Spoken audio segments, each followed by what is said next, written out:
and interest.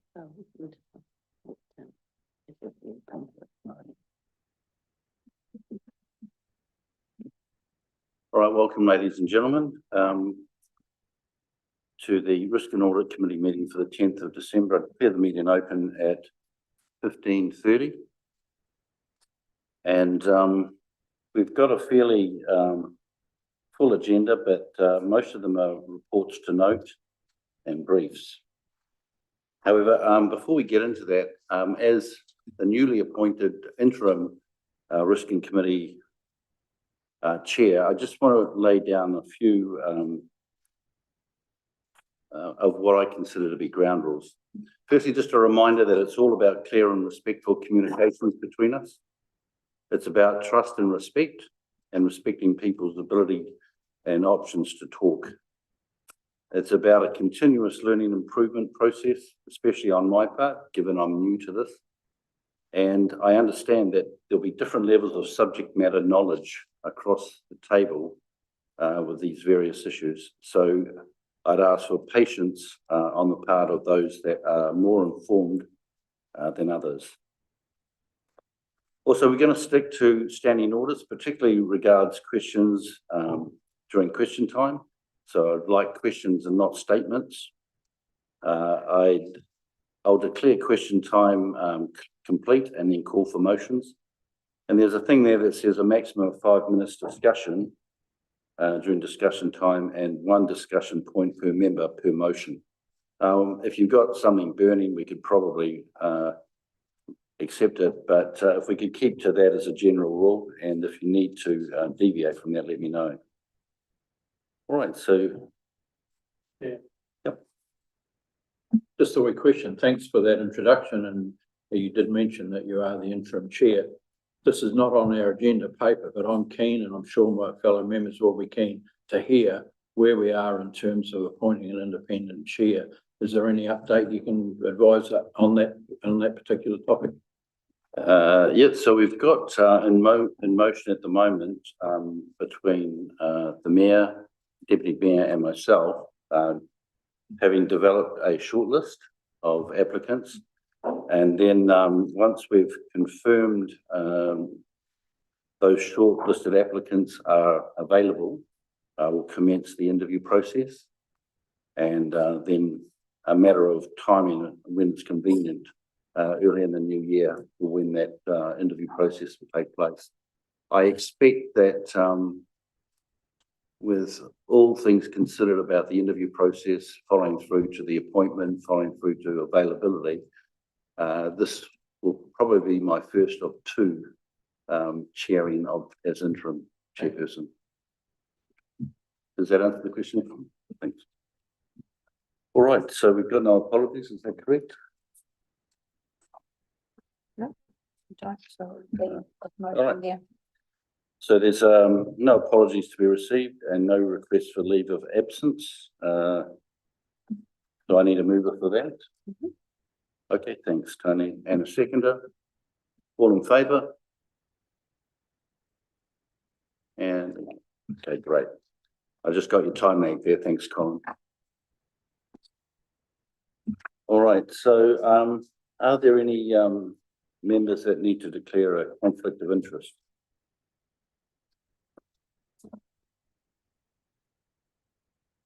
Okay. So there have been no members that declare a financial or non-financial conflict of interest in any of the agenda items. I have a mover for that and a seconder. All in favour? Great. Against? Great, thank you. So now that moves us on to the action points. So I've got 3 action points from previous meetings, and I'll just open the floor to any member that wants to talk to any of those action points as a matter of priority. Okay. All right, so we'll move. Yeah. Sorry. Oh, sorry, Rosalie. Yeah. No, Chair, can I asked when, in the new year, can we expect the report on the Waimangaroa, water, report? This paper is to come back, in the new year on how the money is to be spent. Paper was paused until the new finance team starts and they're reviewed early 26. So what is early 26?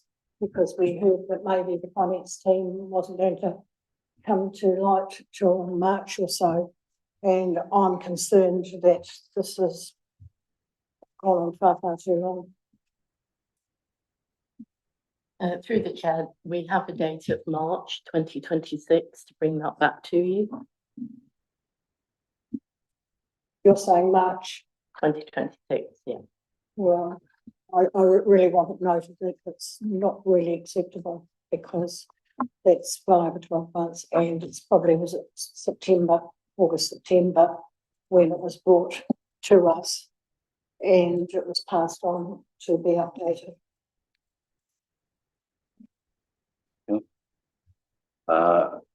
So I've got a little bit of an issue of timing requirements. Is there no way we can bring that forward?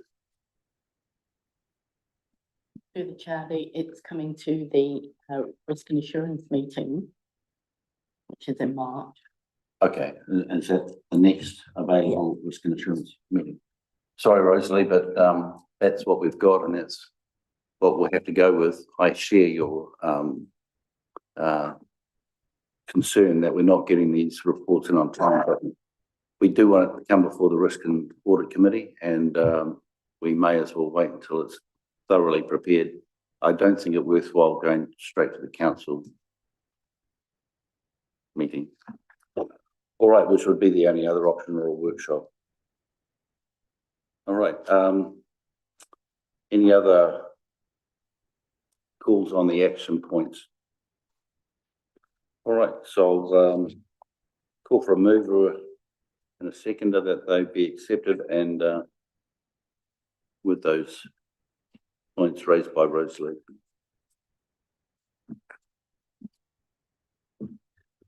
All right, that brings us on to agenda item 4. Oh, sorry, you want to vote on that? Everybody for? And unanimous.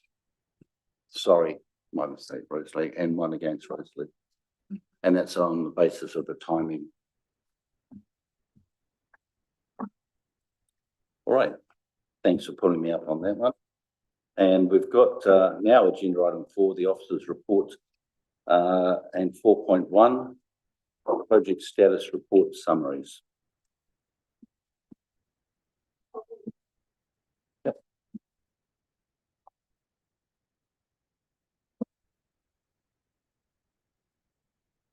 Good afternoon. So two reports in this project status report summaries. The Better Off funded projects, which we're actually at the tail end of the Better Off funded projects. And we're hoping to have the last 3 projects finalised in February next year, so we can put the final claims in and hopefully close out all of those reports. Probably the part to just take your attention to is page 19, which are the financials, which just gives you a picture of actual cost to date, what we've claimed, and I placed up 2 claims this morning, but we haven't heard anything from the government agency since mid-October. And you'll see that the forecast cost to complete for the remaining projects is just over 300k. The other project to look at here is Reefton Campground Accommodation Project.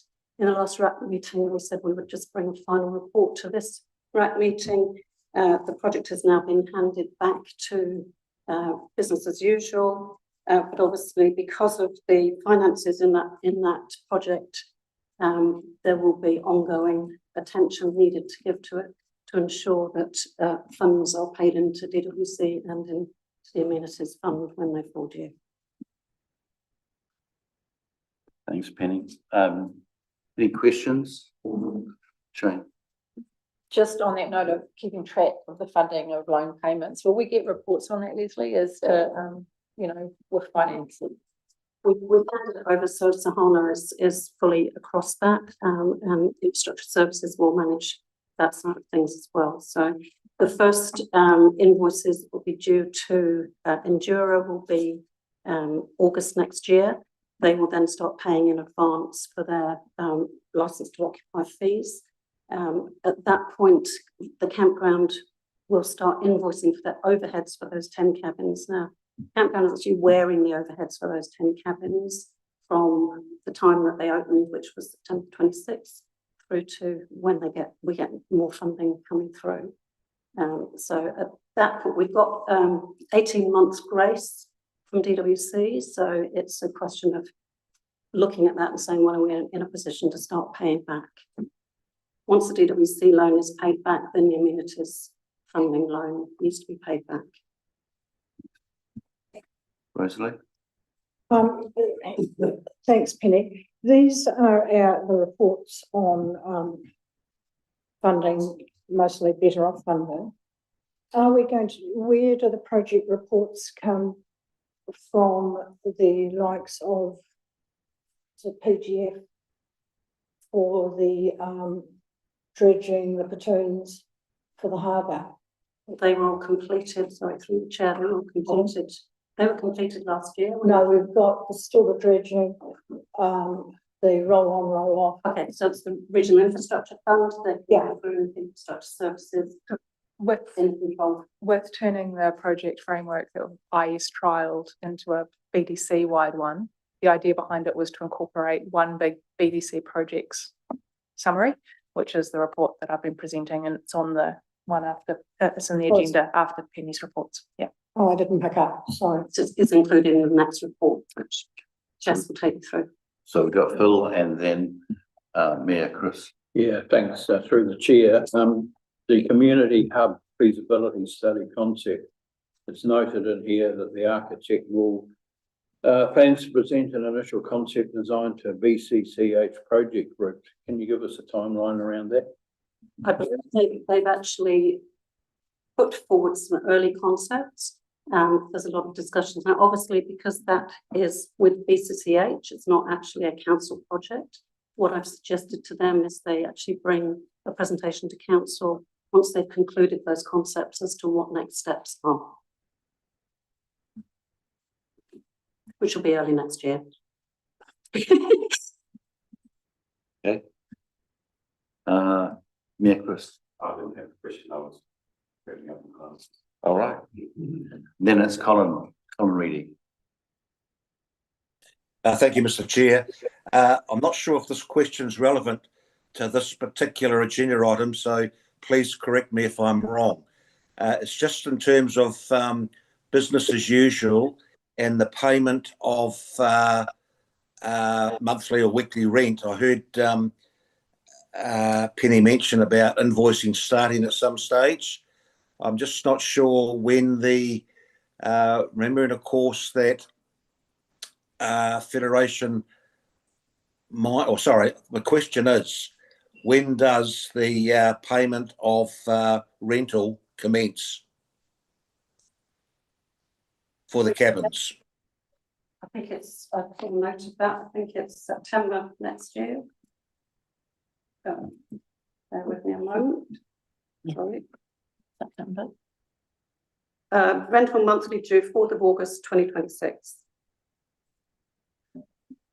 So, if I can carry on, please, Mr. Chair, with the, so we've got a year or about 9 months, we're going to incur costs. Costs will be incurred, for example, electricity, for example, cleaning. How are those costs going to be covered if we don't receive rental on a monthly basis until September next year? How are those costs supported? Through the chair, that was all discussed with the campground prior to taking out those loans, and it was agreed that the income from the campground would cover those costs in that interim period. With respect, We presented that when we presented the paper on the funding. Yes, I accept that. Can I carry on, please, Mr. Chair? Okay. With the original, what Federation Mining, as they were known at the time, they put up about 1 year's rental in advance, and that was used to fund capital expenditure. I queried that at the time, and so I'm asking now that the cabins are working, they're up and running, they're operating, how are we going to, I hear what you're saying, thank you, Penny, how are we going to fund routine OPEX, such as power and cleaning, until September of next year? Through the We chair, have no income coming. that it comes from current income that the campground gets between now and August next year. So what I'm here, but it won't be income for the cabins because it's already been paid in advance. If you go back, 350,000. Yeah, sorry. I think you answered the question, Colin. It's coming from current income. I'm not sure what funds you're talking about that aren't coming from current income. But excuse me, Mr. Chair, Federation Mining paid up 350 up front. About 200,000 of that was rent in advance. Yeah. Okay. That rent in advance was then used to fund the capital expenditure. Yes. Okay. So my question is, until September of next year, where is the money coming from to pay operating expenses incurred for the cabins, because it's been paid up front and used for CapEx?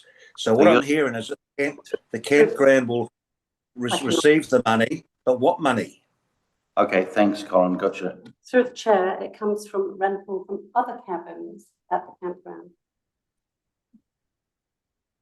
And other income for the sites at the campgrounds. Yeah. They're not just the 10 cabins that the campground is dependent upon for their income. Yeah. All right. So now I'd like to move on from that and just see if there's any other questions regarding this issue here from any of the other councillors. Okay. Well then, what I'd like to do is clear question time over, and then if anyone's got wants to move a motion, I'll open up the floor that the project status report summaries dated 10th of December 25 be received. Yeah, and a seconder, Paul. All right, I'll put it to the vote then. Can I have all in favour? Motion? I'm right, this time it's unanimous. Thank you. All right, thanks, Penny. Well, that brings us to agenda item, we all right? 4.2, Fuller District Council Projects Control Group Report from Jess.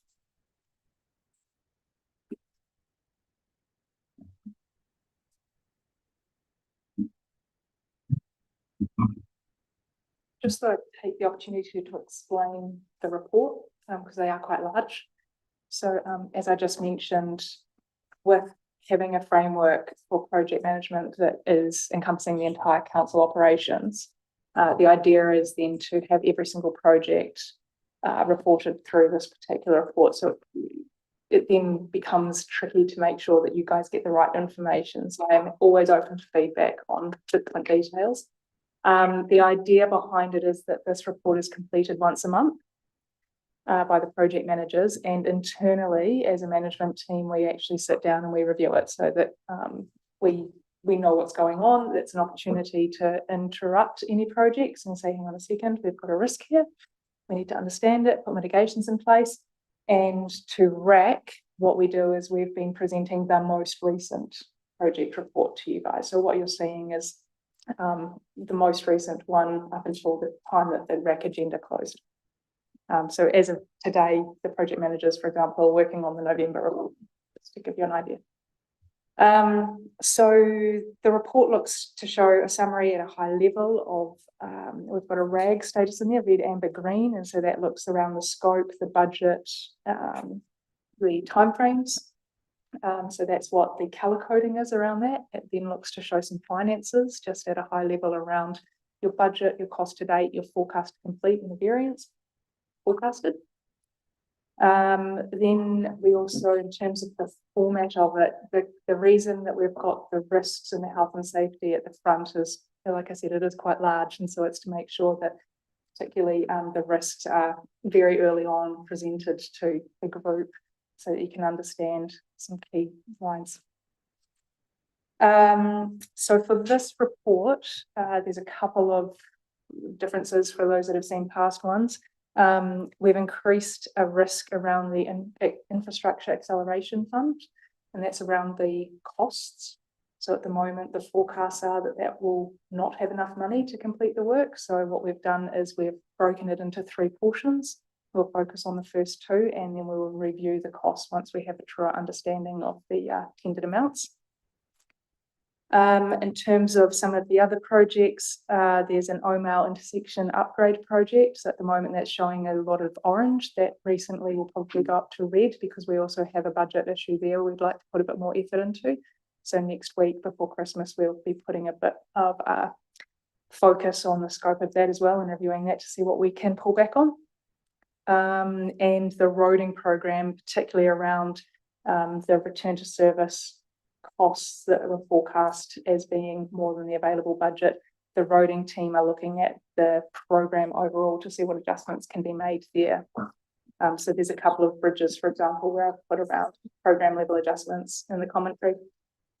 And then there's a couple of new projects that are being established that's around the Riley Place pump station. So we've got project team up and running for that, the untreated water supplies program, and what we've termed Giles Creek alternative water supply, which is where in the long-term plan we had looked for the North Branch re-establishment and a tunnel relining with the Te Kua work that you've all now recently seen. We've widened that to Giles Creek alternative water catchment, so that water supply, so that we can make sure we've used the Te Kua information and we're putting our best endeavours into resolving that problem in the immediate future.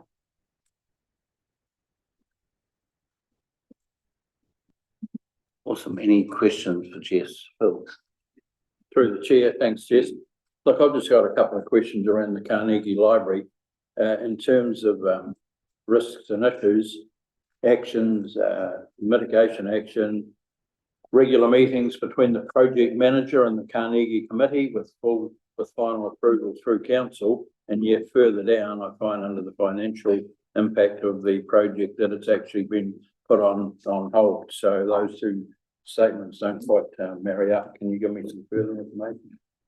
So that I think is also tied in a lot to that Bulla Cultural Community Hub project as well. So what we've done is we have put the project manager for the Carnegie is the same person that's on behalf of home builders leading the Cultural Community Hub. So the 2 are quite heavily intertwined, and so while the Cultural Community Hub works underway and they're making their decisions, we have put the Carnegie on hold to understand that better. And then next year when we can get it, you know, we understand the direction that they'd like to go, we can actually start compiling a lot of this in a more strategic means. Follow-up question, Mr. Chairman? Yeah, so thanks for that. I'm pleased to hear that, because can I take into that answer that it is not out of the question that maybe the Carnegie building could become the cultural hub? Don't think I can comment on that. Would need to come. I haven't been involved in the concept designs through home builders, so I really couldn't comment.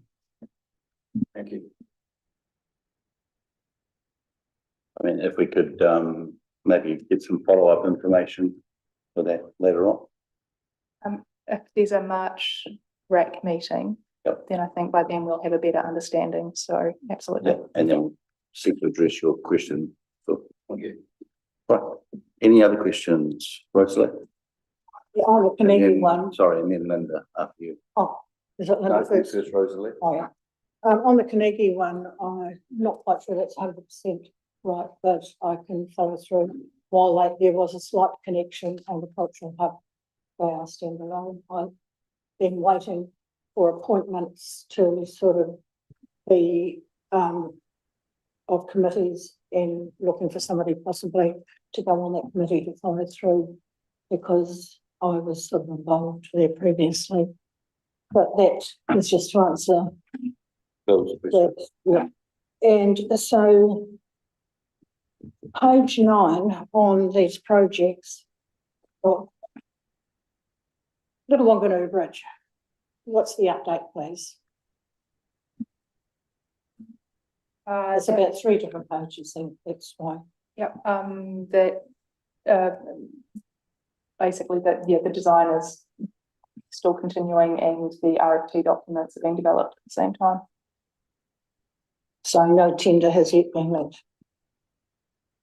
So then on page 11, it's got erosion at Little Wanganui, and it's the first I've sort of heard about it, just wondering what and where this erosion is. Little Wanganui erosion control. That That is on the retention ponds.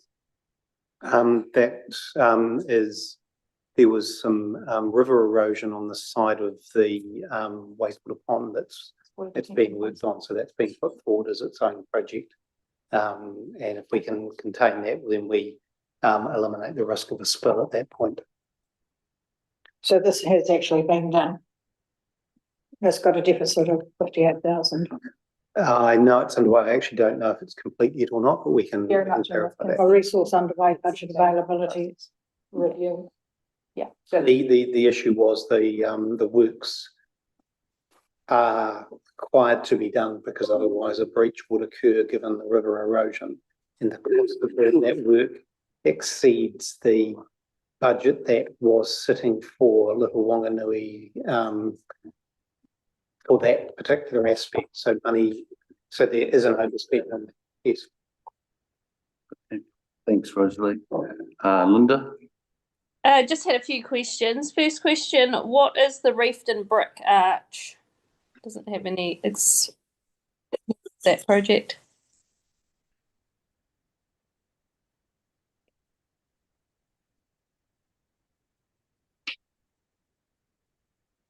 At the moment,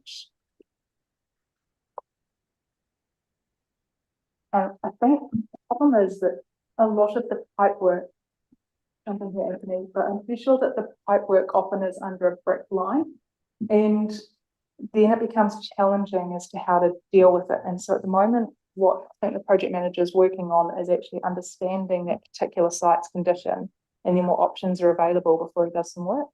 Where is the reefed and brick arch?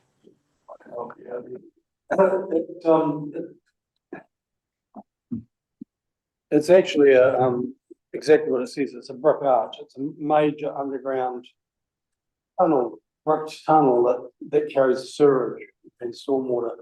And as I understand it, that brick arch runs in the vicinity of the intersection of Cinnamon Street, or across the Cinnamon Street below Buller Road, where the Cinnamon Buller Road intersection is. The brick arch runs through and carries all of the stormwater connections through it.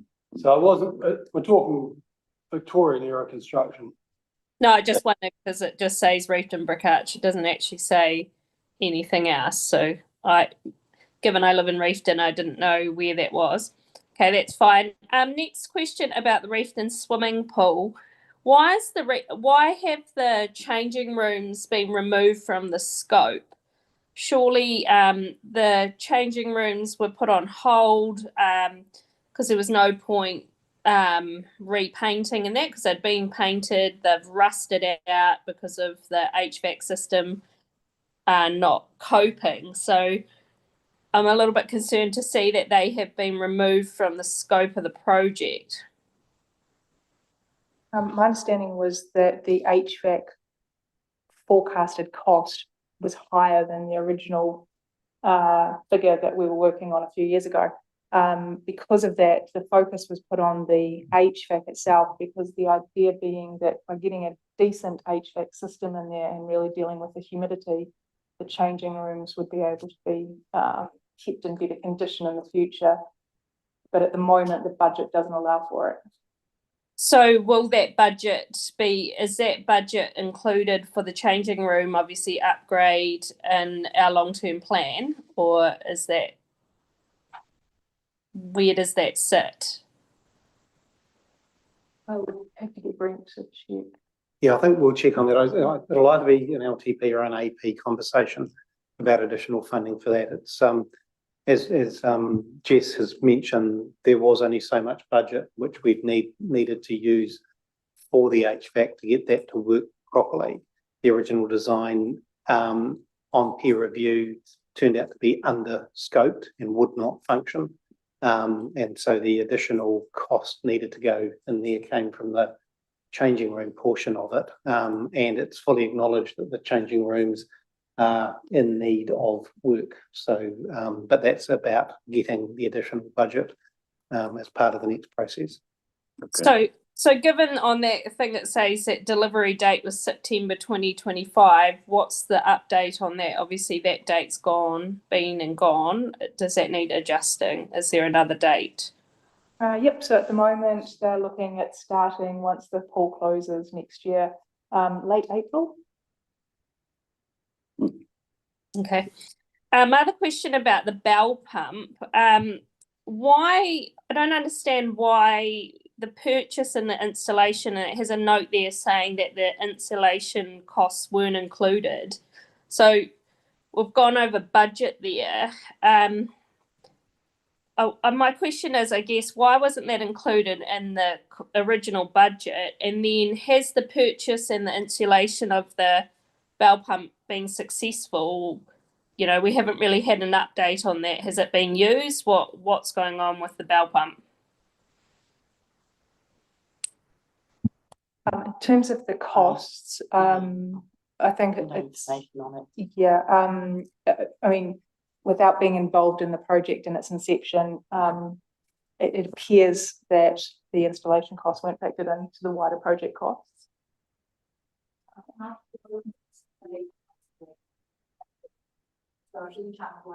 I can't hear you. You need to put a mic on.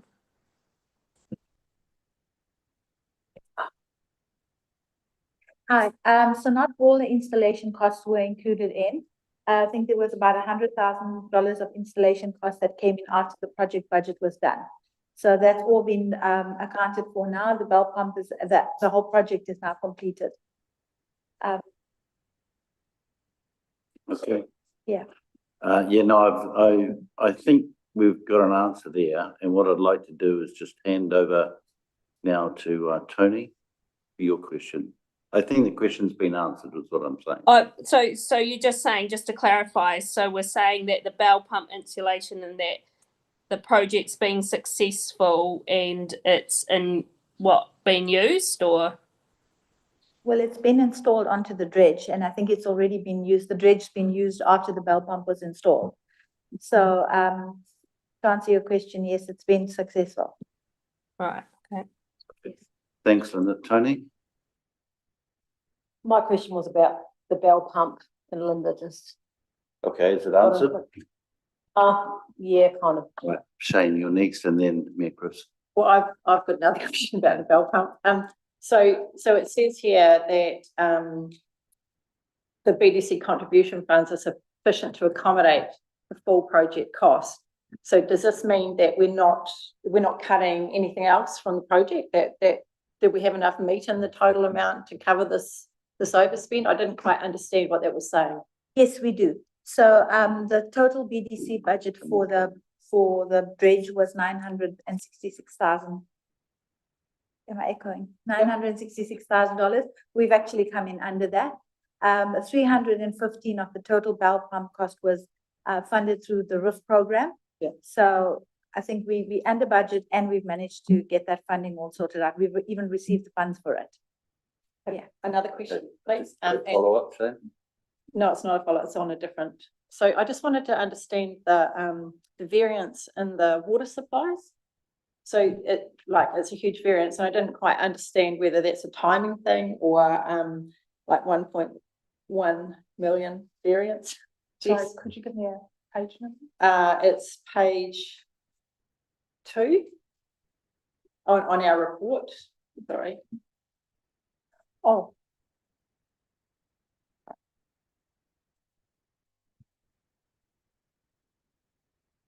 So it's on the so the variance that we're, projects control group report, yeah, and I just wanted to get an understanding whether it's a timing thing or like why is it such a big variance in there? I would need to talk to the water supply portfolio owner to give you a better answer. I wouldn't want to guess, but we can definitely get back to you. Okay, All right. thanks. Thanks, Shane. So next up, we've got me, Chris, then Paul Reynolds, and then Colin Reedy. So I've got you in order there, team. Yeah, just back on the well. Sorry, use your mic. Yes, just back onto the bell pump. I'm not sure, but I think Linda might have been asking. There were difficulties with the bell pump when it did the job in the North Island, and there was going to be some playing around or trialling with that when it got back. So I guess that the question is, has that work been done? Is the bell pump being successful? Have all of the issues that they had been resolved? And what makes up the 141,000 overspend on that particular part of the project? Through the chair, I do think we need to have Dominic involved in this conversation. He will know much more about the use of the bell pump. All right. Mr. Chair, look, I think I can help those of us who visited, did that tour, welcome introduction tour, and we visited the dredge with Dominic. They speak highly of their capability of the bell pump. They do use it. They have used it. I think they've got over their my impression is they got over those issues that they had when they visited North, and they think it's a great piece of equipment that really adds capability to the dredge, and it is functioning and working. Thanks, Phil, for that. And back to you, Chris. Yeah, well, the mayor was sick on that day. That's why I didn't attend the port. That's fine. That's your recollection. But if we could have something from Leslie, just by way of a summary of those things I've asked, as time permits, that'd be great. Just a confirmation on those things would be good.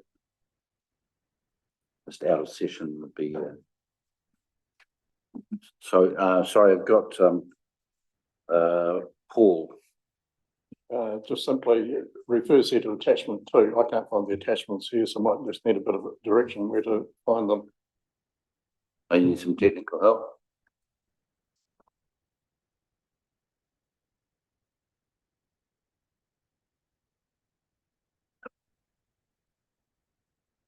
All right, I'll just put you on hold then, Paul, and we'll move on. Get back to you when you're there. I'd probably request that attachments consecutive within the files, so that Sure, I can. switch between files because it's. Yeah, I have some problems too, but do you have an actual question you want to ask now? No, that's all right, thanks. Then I've got Colin, and following on from that will be Rosalie. If it's okay, Mr. Chair, 3 questions. The first one is the question of the 255,000 payback to NZTA. Now, what my question is, by delaying, for me, yes, so we are delaying, my understanding is we are delaying some work so that the money can be repaid somehow.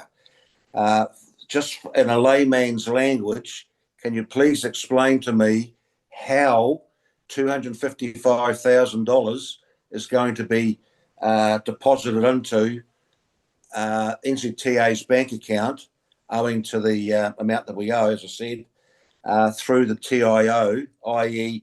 Transport Investment Online System? How's it going to work, please? So through the chair, this question relates to the project management office overspend in previous years and how, as a consequence, Buller have to repay some funds that should not have been on charge to NZTA. The agreement with NZTA is to defer some of the, in particular, resale projects, and on that, a lot of those we can actually delay by a few years anyway in terms of road condition. So therefore, the funds, the local share that would have gone to pay the contractor to do that work is able to be allocated to repay NZTA. All right. Yep. Colin? Yeah, I'm sorry, I really don't understand that. I don't understand how that works, because for me, only talking cash, but I'll just let that ride at the moment. It certainly doesn't add up to me. But likewise with the 700k that was overspent mainly on the Denniston, apparently we're going to delay somehow we're going to delay work so that we can recover somehow the 700,000, which has already been taken out as a loan. So can I get some indication, please, how that's going to work? So through the chair, so that's a slightly different situation. So that's money that BDC have already paid, and once again through works that were done through the flood recovery project that NZTA are not prepared to fund for us. So it's not money that NZTA have yet paid to us. So this is money that we have expended already. So it's money, it's cash out. And the way we are effectively balancing the budget is to defer some capital works, and Jess mentioned a couple of bridges that can be delayed by a few seasons, so as that amount of money, which would be the local share for those bridges, covers the budget that we have already spent. So we're not imposing an additional burden on the ratepayer. I get that. Did you get that, Colin? Yeah, it doesn't wash with me, but it's okay. I'll hear that. Third question, if I may, please, Mr. Chair, and that is I know it's been discussed, and I just want to very quickly raise it in terms of the bell pump. The original bell pump budget was 315,000. For some reason, on the page 44 of the agenda, page 5 of the project report, it says that we had a budget of 434,000. That is news to me, because I don't recall ever approving. So where did the 434 come from? And as far as the installation cost is concerned, the overspend on the installation just doesn't wash with me, I'm afraid. You have to remember that in July, when we went to Wanganui, I know I've sort of interrupted, a bit muddled here, sorry, Mr. Chair. The whole install, if you like, occurred in July, around that time. Yeah. I'm sorry to interrupt, mate, but I'm going to need you to ask your question. I'm getting a bit lost. Okay, the question is, where did the 434 come from for the budget? We only budgeted 315, which was RIF. Okay. So the chair, Councillor Reedy, the original budget was done at 434. The 315 related only to the funding portion from RIF. So I can verbally give you a breakdown of that 434. We had 315, which was the RIF portion of funding, not the project budget. And the balance was BDC funded. And we had some carryover from the previous year that contributed to that. That's how we got to the 434. Okay, Colin? It's news to me, I'm afraid, and I'm going to go back rather than wait, take up time. I'm going to go back and check some of those numbers, because in June of this year, council of the time passed a resolution that no capital expenditure was going to be incurred of that 900 odd thousand that has been referred to by staff was going to be used until we had a contract. Now, for some reason, I'm now hearing, Mr. Chair, that, oh, we've used part of that 900,000. That was not approved. So what I want to do is take it on, leave it on the table so we can move on, Mr. Chair. But I'm going to do some more investigation on this, and I'm not happy.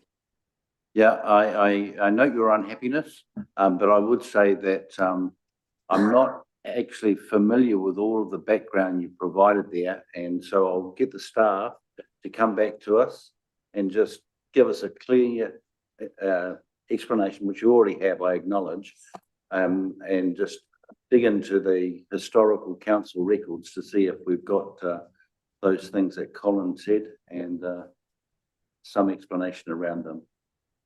So it was Rosalie first, and then I've got Mayor Chris again. Right, I just want to reiterate that, because the resolution from our long-term plan was that nothing was to be spent until it was passed by council and we had contracts. So the fact that, we never had it passed. So you're affirming Colin's question? Yep, absolutely. That we'll get back to. Yeah. So, but to carry on from that is just the roll-on, roll-off ramp. It's got here that, it was to start September 25 right through to October 28. Design, construction, and again, it uses the dredge and then the floating pontoons. That's what I was talking about before. September 25 to March 27. Well, the fact that October 26 and March 27 for the construction of the floating basin and the pontoons is a pretty long time out for us to have the dredge sitting around without any other contracts. And I just would like to have a better update. Whoever is that your responsibility? Because that's why I asked a breakdown, because Penny sort of gave us project manager, the cost per day and where things are, and we haven't really got that just to start and a finish date. And so can you just summarise the question for us, Rosalie? So I'm asking if we can have a better time frame, who is in charge and what costs they're expecting for us to and where they can. Well, I know where the money is supposedly coming from. So a tighter time frame. Who is a project manager? Okay. Yep. Can we answer that here or out of session? I think Penny would be the best person to give all those details. I know she's managing the entire project. I do know that there has been a delay due to the signing of the contract, so the work has been deferred out a bit. Not too sure how relevant it is, but maybe I can give you some information on the dredging. So as part of this project, there has been 12 days of dredging done by the for this project. There's still 18 more days. The last forecast I got, it should be done the first quarter of next year. And that would be the total dredging that would be, it would be completed. That's all the days completed for the dredge for this project. Thereafter, there's nothing. How does that sit with you, Rosalie? So through the chair, that it's going to be, the dredging is going to be completed by March. That's the last update I got, but like I said, Penny will provide more of an update. I can ask her and get back to you on email. If so that's okay. Where is the dredge crew now? Are they employed, or do we just employ them day by day? Sorry, could we just, just with the dredging, through the chair, sorry. There's dredging for the project, and that's to do with the construction of the ramps. And then there's operational matters around the dredge. And so for the Yeah. report that I'm giving, the dredging that will be part of that will come through in commentary as part of the construction. Yeah. Yeah. That's what I'm details. asking, who's in charge? So Phil Rossiter is the project manager and Penny is the program manager for the refunding program. Yep. But the operational side of the dredging outside of that, I think, is a separate. It's a separate issue, that's right. And whilst I acknowledge the diligence of the members here today and the questions, just a timely reminder might be that we're the RAC committee, we're not the council. So we're looking at risks and things that we need to earmark to go to the council of some of our concerns. So I just want you to remember that we're part of the RAC, we're not actually council here. All due respect, I think this is a huge risk. I acknowledge that. Yeah, I acknowledge that. Thanks, Rosalie. And Chris? Yeah, I think the question I asked earlier was, you know, something like a post in a different seat. I think the question I asked earlier is something like a post project, you know, sort of wash up of the bell pump and where it's all that. I acknowledge that, you know, Dom's not here to answer those questions. I think that Leslie would cover most of what the concerns being raised around the table are. There may be other questions coming out of that when the numbers are there and the explanations there, but I think that would be rather clear. Now, just picking up on what Rosalie said in terms of, I guess, what's the dredge going to do from here on in after that work has been completed. I think what I would say is that Simon and I are sort of talking about that, and I guess Simon in a month or two will be coming back to council to have some more discussions about that. Okay. Now we are getting repeat questions here, so I'll allow them, but please try and get your questions in at one sitting. Otherwise, we're going to bounce around back and forth. I've got Tony first and then Colin after that. Through the chair, maybe would it be a possibility if Phil Rossiter came and spoke to that, seeing how he's leading that? Any chance of that, team? My suggestion is that Leslie and I catch up after this RAP meeting and then put through a proposal to go to the March agenda. Yeah. How do you feel about that? And would the project manager be available to talk to it at the RAP? No. We can ask. Yeah. Okay. Thank you. And Colin? Thank you, Mr. Chair. I just want to follow up just a comment you made before about where risk and audit. The thing about risk and audit, I just want to put it on the table, if I may, Mr. Chair, is that we do look after the finance side of things as well. A bit of a muddle, I agree, but Rosalie's quite correct in what she was saying about the dredge. We don't have any dredge agenda items for whatever reason. Disappointed, I might add, since we haven't had one since September. But I do note, though, that in the report from Jess, there has been some dredging costs incurred for the Ro-Ro. During July, we did 12 days of dredging. There's no costs included in the report for that dredging. Why not?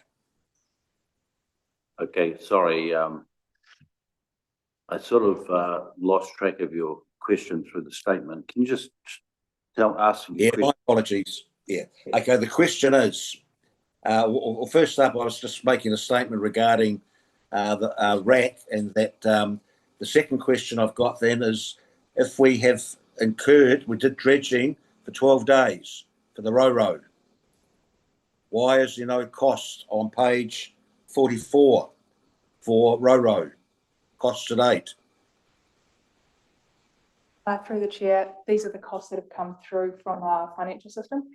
So if there's something that we should investigate, that's good to know. Thank you for that. And Sahara and I will catch up after this meeting on that. Make sure that all transactions being captured under the project correctly. Yeah.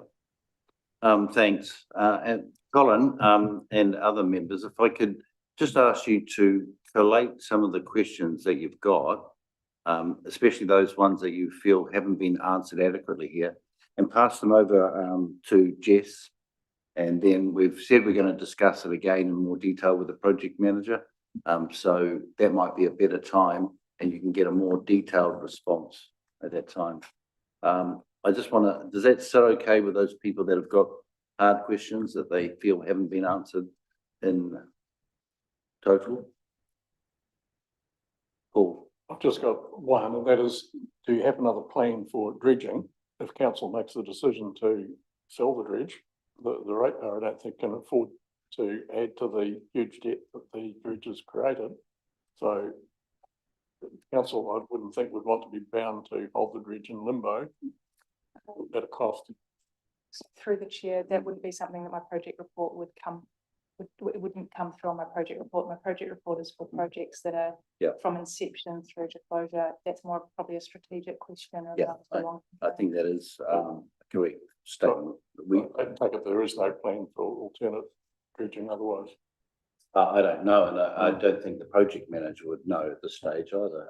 What we need to do is talk about that. That's a strategic council issue, I would have thought. Through the chair, could I just comment? I think that there is a wider conversation that council need to have. So we were planning to come back in March with a wrap up of where the financials are currently, but also where any potential work might be. I've been talking with the mayor about other commercial activities. So whether that's something that we continue to do, whether we have a JV, whether we lease the dredge, but all this will be a piece of work we'll bring back in March through a workshop we can do with council. So I think a lot of those questions that have come up today will be addressed through that process. Yeah, so I mean, I have those similar sort of questions, but I'm not sure that they're pertinent to the project management scope that we're talking about now. All right, last question for you, Tony. I'm happy to move 4.2 for the district council projects control group report. All right, can I have a seconder? Ray? All right, all in favour? Okay, unanimous. Thank you. Just a question there. We've gone from question time to debate, but then no debate. Did you ask anyone if there was a debate? No. All right. That would be good. That would be good procedure. Yeah, there's a lot of debate in the questions, I thought. So my apologies. I'll go back. I'll take it as read that you've approved it, moved it. But does anyone want to really get into a debate on this? Or are we happy that we defer it once we get the answers that we've sought the questions after? I mean, really, it's just noting, the motion is just noting that we received the report. And my question was just because you did it in the last agenda item, so just making sure that you do ask if there's a debate before voting as per standing orders. Thanks, Linda. I stand corrected, or I sit corrected anyway. All right, then we'll move on to the next agenda item, which is 4.3 Financial Performance Report to 31 October 25 from Sahana. Did I pronounce that correct? Yes. Oh. Okay. So this report's just taking us through the financial performance as at the end of October, the 31st of October. And it's just highlighting the different variances that we have. It shows obviously the results of council, the different variances that we have. We have explained it in the commentary. So I'm not too sure if anybody has questions regarding the report. All right. Any questions? Bill? Why is it so difficult to read the font in the, it's very fuzzy and or do I need new glasses? I find it difficult to read. We can. Is it a scanned document? It's a pasted document, but we can definitely apologize for that and then look at putting in something that's more eye-friendly going forward. Thank you. Yeah.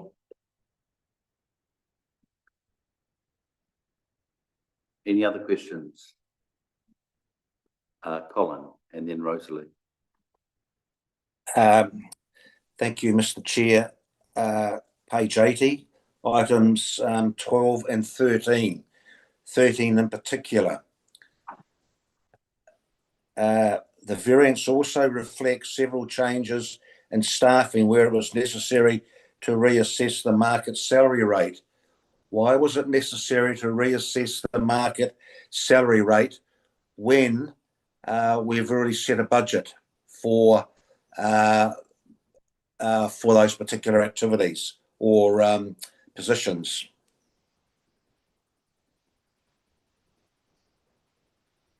I'm open to correction, but I believe on some of the contracts, it is written into contracts that after 6 months, there's a review of the grading of the posts. And some of those posts had to be regraded and they were regraded upwards. And we do get an external person to do the regrading of those posts. So that is why that comment is there, that it was necessary.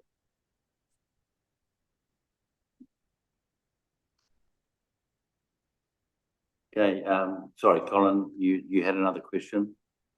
No, well, just in response to that, all that is taken into account when we do the budget. We don't set a budget, Mr. Chair, and then halfway or 3 months into the budget, we find out that we have to do an upgrade, supposedly, for particular positions. So I'm at a bit of a loss because that means the budget means nothing. So I'm just going to put that on the table for now. Sorry, I'll just take you your point. So your question would be is why are we changing the budget allocation for that particular line item after we've approved it? Is that basically what your concern is? Correct, Mr. Chair. Yeah. Okay, I think it deserves an answer. Yes. Yeah. Through the chair, quite often market factors will be different to budget, and it's very difficult to budget for those market factors at the time. And it all depends on demand in the workforce as well, as to what we have to pay, because you have to pay for replacing people, not for the people you've got in your organisation at the time. And if market factors are dictating a higher rate, then I'm afraid your budget, there may be a variance against your budget. All right. That seems pretty logical to me, Colin. How do you feel about that? Very difficult to understand, I'm sorry to say. We take market factors into account. Sorry, Mr. Chair. I'm also aware of the remuneration paid to a former finance manager, but I don't want to get into detail, but it's something not very good in my eyes, I'm sorry to say. The other question I've got is on page, and Councillor Rutherford mentioned it regarding page 82, where we've got what looks like a scanned, smudged copy of the monthly finance performance report. I raise this every time we have this schedule. What we have, for example, on page 82, Westport Harbour, we've got actual year to date, for example, of revenue, 1.5 million, if I can read it correctly, but then full year prediction, we've got nothing. Now, this happens every time we see this report, in that we have year to date figures, but they're not carried across to full year. Why? Now, you see what I'm saying? Through the chair, we appreciate that this report is not to a standard we would like. We are looking at all our reporting, particularly around council and RAP meetings. It's not as simple as you think. We have to change processes. We have to change our systems, and it's going to take us some time. And I appreciate you can't make decisions on this, not informed decisions, but it is something that is very much on our radar. We have to really work on getting through our annual reports that are delayed at the moment. They are critical to get through. Staff are focused solely on getting through those. And once we do that, we will have the resources to be able to really spend some time working on these. But I want to make sure that your expectations are managed here. It's not a quick fix. All right, so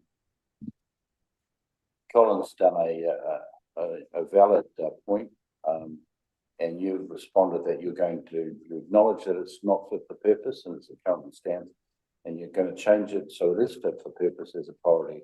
So when do you think we'll be able to see a fit for purpose report? So we have been in the background doing some work. As you'll see, this report was, normally we're a couple of months behind. This is a little bit more recent. So we have made some progress so far.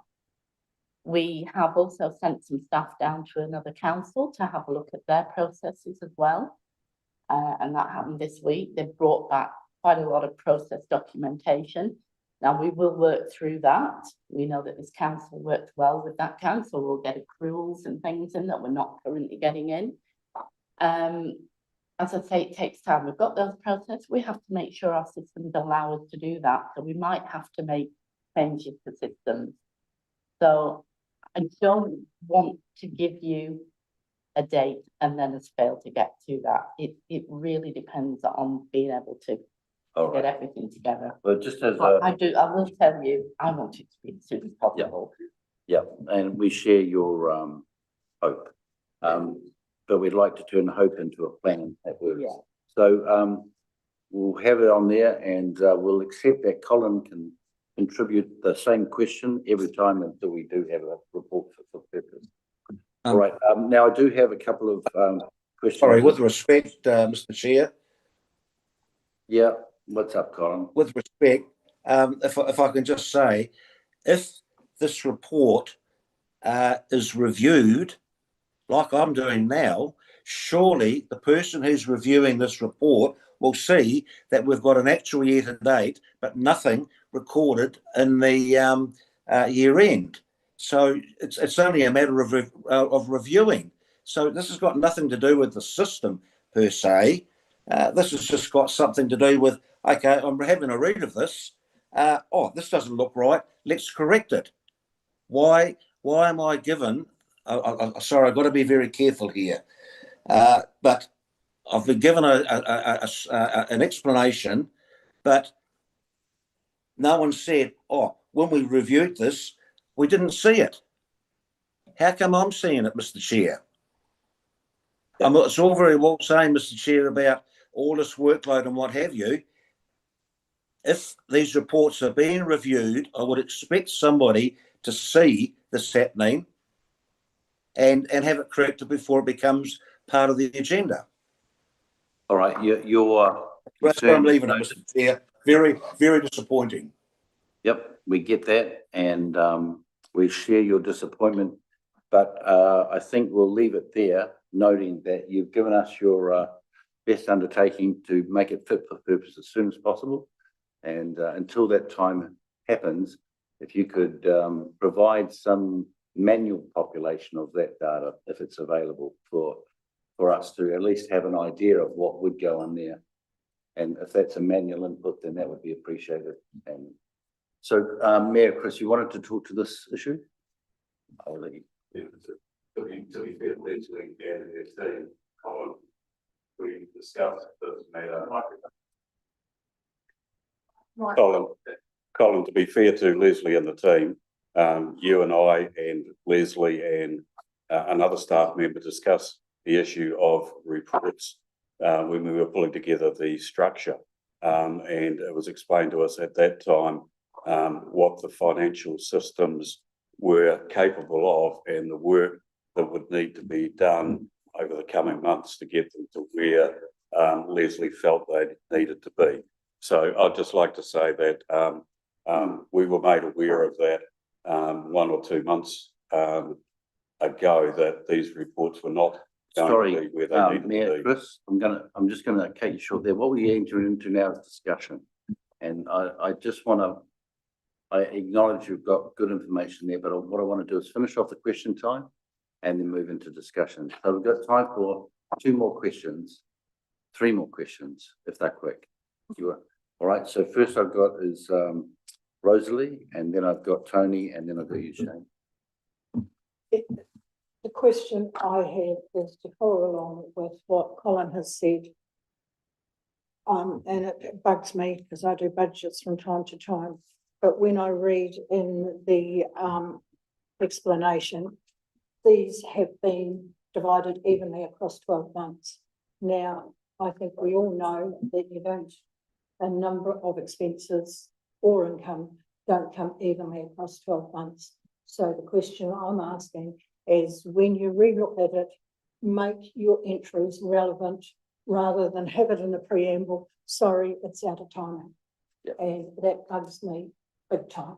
All right, can we achieve that? All right. And the other thing just on here, I'm not sure whether it's this one or the next one. The NZTA subsidy that we're awaiting, how much is that and what was that for? Because again, when you're doing these budgets or updating them, you should have an idea of when you've put a claim in and when you're expecting to get it. Thanks. It's in the next report. It is the next report, but that's question, so I haven't put words. Thank you. All right, and Tony. All right, Shane then. Well, I guess it's just around time of getting the reports. Mike, thanks, Shane. Just, I guess there is some concern, and when we get to annual plan time, what we need to see is, or when we get close to it, the full year prediction is we need to know the overspends to know where we're looking at for our next year's budget. So it is an important thing. The system seems to be very bizarre, and I feel sorry for you ladies having come into it on a new, but there is urgency around it for our next annual plan time. I know you're dealing with annual plan, but we do need to see what our overspends are in what areas so that we are aware of our next annual plan and what the risks are with spending in that one. Is there a question there, Shane? That was no. All right, is this a question, Tony? I'm happy to move 4.3 financial performance report. Sure. Yeah, so I call the question time complete then, and you're moving it. Do I have a seconder? Dave? All right, and now discussion. Correct, Linda? We've got discussion now? All right. So so the question team, we'll relax. Now we'll discuss it. So have we got some discussion people want to now bring to the table, or did we do it all during the question time? Sorry. I think Shane and I had the discussion we wanted to have, but I'll just repeat it so that everybody understands is that the problems that we see with these reports coming through, we have discussed with Leslie. There is work underway that will pick up after the annual reports have got out of the way. And I'm satisfied when we understood what was going on, that the problems have been identified, or the problem that they're not up to scratch has been identified, and work is underway to get them where they need to be. Awesome, thanks, Chris. Colin, you've got your hand up for some discussion. And in discussion, I understand where the mayor's coming from, and we're also aware of the fact, Mr. Chair, that we're basically doing cash accounting, not accrual accounting. And yes, we did discuss that, Mr. Chair, with Leslie. That is fine. My question was, though, in terms of the spreadsheet that was offered. This is the spreadsheet, Mr. Chair, that I'm talking about. It's got actual year to date, but nothing going for full year. That's got nothing to do with the system. That's got something to do with the spreadsheet, which is, for me, Excel spreadsheet that needed someone to eyeball it and say, this doesn't look right. Yeah, that's all. That's all very well. Sorry, Mr. Chair. The comment made by the mayor is partially correct, but not totally correct. And if he was to read the spreadsheet, he would understand that it's not complete. It's got nothing to do with the system. That's all I want to say, Mr. Chair. Caution, you hear, thanks, Colin. I think that was verging on a little bit disrespectful. So I take it your point is well made. This is an Excel spreadsheet that can be manually populated after it's automatically generated. And we should manually populate it with the correct data. I think the comment stands as valid. I don't think it's justified though, saying that if the mayor had read it, because I think he has read it and I think he has understood it. And I just want to cool the jets a bit here so that we're all respectful and that we're not being sarcastic or putting snippy little comments in there. All right, thanks, Colin. Now, we got any other discussion points? I promise I won't tell you off if you want to have a go at me.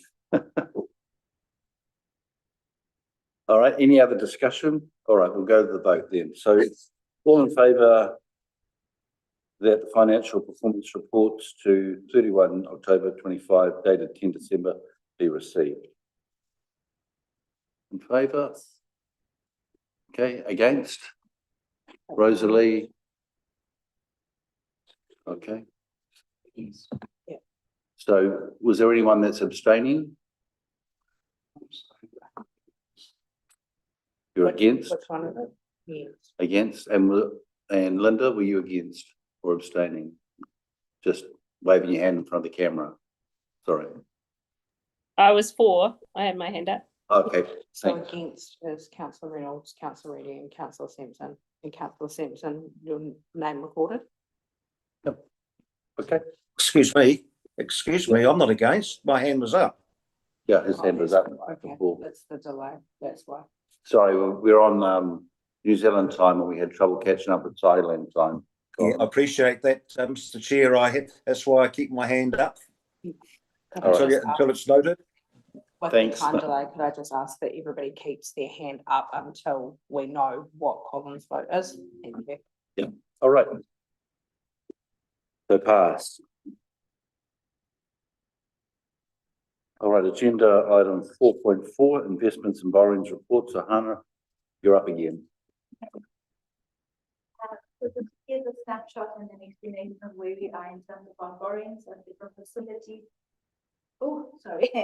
It gives a snapshot of where we are in terms of our borrowings with the different facilities, where we are in terms of our term deposits. I think it includes a note on the fact that we have been an LGFA approver now. Yeah. So that's also noted in there. Yeah, I don't know if there's any questions. Sorry, just LGFA. Local Government Funding Agency. Yes, sorry. That was it. So question from Phil. Yeah, thanks, but through the chair. So look, my question is related to our investments, and clearly, you know, our treasury management policy does permit investing in building societies. I understand, well, I know that last year the investment with NBS was pulled down. And at the time, the manager at the time indicated to people at the table that it would have no impact on the sponsorship from NBS. My understanding is completely different, in fact, that the sponsorship was tied in some way to the amount of deposits that NBS held on our account. So my question is that the case? And if that is the case, why was this table told that it had no relationship? And my second part of my question is, where are we with the sponsorship from the NBS? Is it back at the level it was before? If not, what are we doing about it? Sorry, I don't have an answer for you on why the table was told that it had nothing to do with the sponsorships had nothing to do with the balance. Oh, sorry, Lucy. Through the chair, I'm sorry to cut across the Hannah. So we're discussing with NBS at the moment what our ongoing sponsorship is going to be. And there's other work streams going on at the moment. So that's not set in stone at the moment. I can't answer what happened previously and what you were told by the previous group manager. But I can say that we're in negotiations with MBS at the moment as to what the ongoing amount for funding is going to be. Thanks. So look, to follow up on that, I wasn't told anything. This table was at a meeting. Group manager at this meeting told council that there was no correlation between the deposit and the sponsorship, and that's why it was believed that it was going to have no impact on pulling that money down. My understanding also is that sponsorship arrangement finished, was it in March or May of this year? And we still haven't negotiated a sponsorship deal. I find that concerning, and particularly if it's related to us pulling down our investment with them. How do we move this forward? It's a significant amount of deposit sponsorship that clearly will impact on our ratepayers if we can't build it back to that level. So your question, Phil, is how can we move this forward? Just through the chat, happy to keep you informed as those negotiations go. I believe that the sponsorship in the last financial year was $10,000. And moving forward, because there's changes in that, but I'll work with the team and come back to the table with a full response for the next one. Happy to take that as an action point if you'd like for the next council meeting, councillor. Other questions? Colin and Rosalie after. Thank you, Mr. Chair. If we move to page 85, item 16. Excluded from the table below are the suspensory loan agreements from DWC and MB for the Port Regional Infrastructure Fund.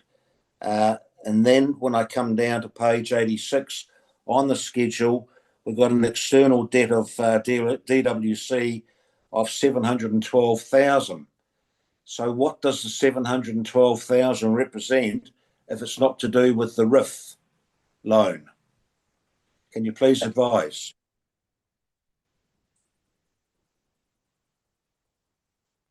The chair, the 712,000 relates to the better funding project, and the 4.8 million is just exclusively on the projects done at the port. So they're two different types of agreements. So the 4.8 million is a suspensory loan agreement, and we've treated it as a grant because we would definitely meet, we plan to meet all the project goals through normal business processes. And the $700,000 is an actual loan that will need to be repaid. Any other questions, Colin? Yeah, thank you, Mr. Chair. What it's suggesting to me is that the 712,000 relates to the Reefton cabins. Is that correct? I think it is, yes. Yep. Hang on, I think, or it is? It is, yes. It is. Okay, thank you. Apologies, it is. Right. Yeah. Any other questions, Colin? Thanks.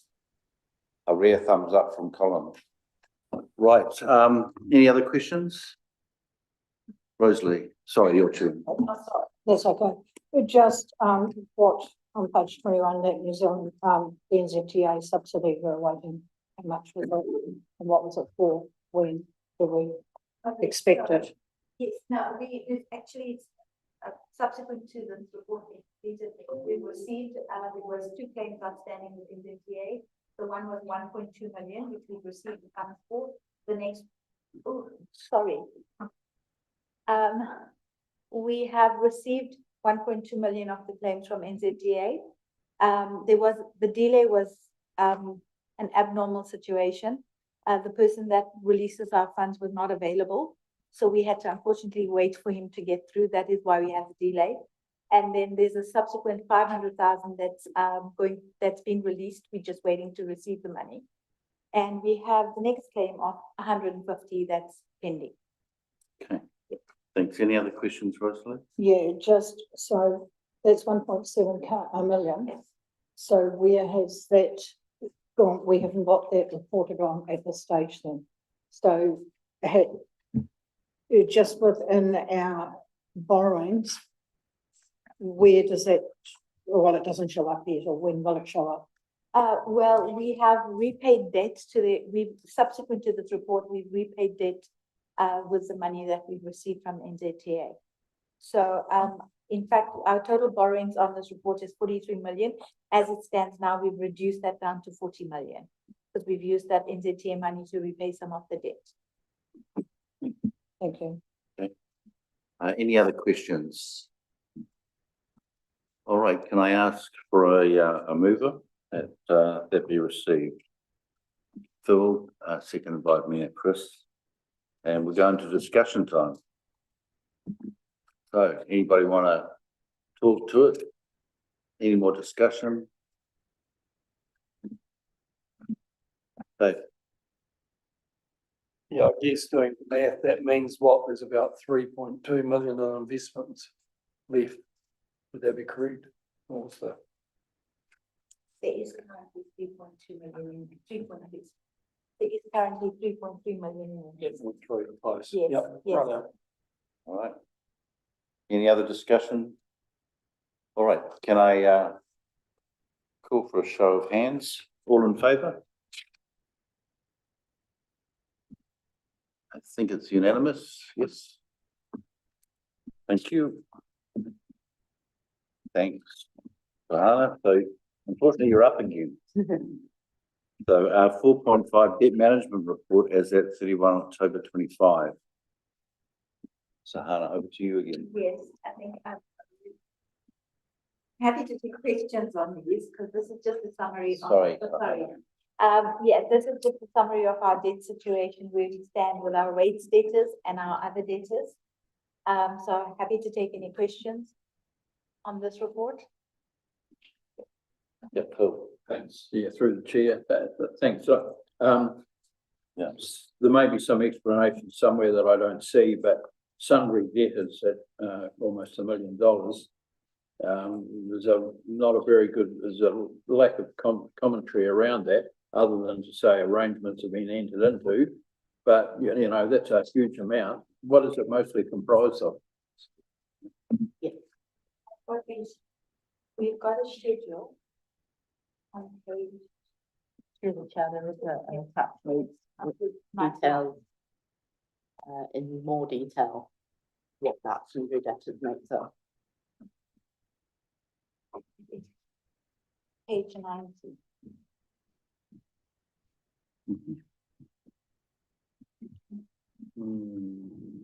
Yes, that's the one that's got the red flag at the top, few oranges, ambers, and then some greens down the bottom. That's a table. Yes.